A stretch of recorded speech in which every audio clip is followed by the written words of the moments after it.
Muy bien, welcome. Antes que nada, me gustaría que me explicaseis por qué queréis aprender inglés. ¡Coño! Pero si lo entiendo perfectamente.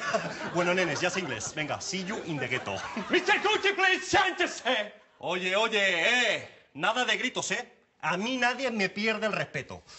Bueno, igual Pellegrini, pero ese no cuenta.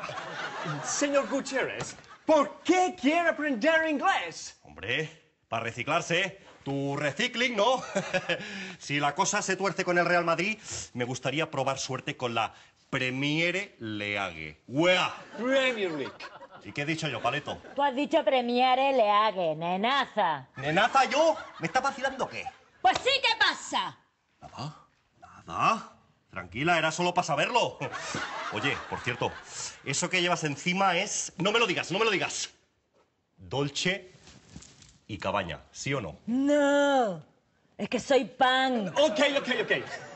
Empezamos por los colores. ¿Alguien sabe cómo se dice rosa en inglés? Pink. Correct. Pink. ¡Hostias! ¿Pink?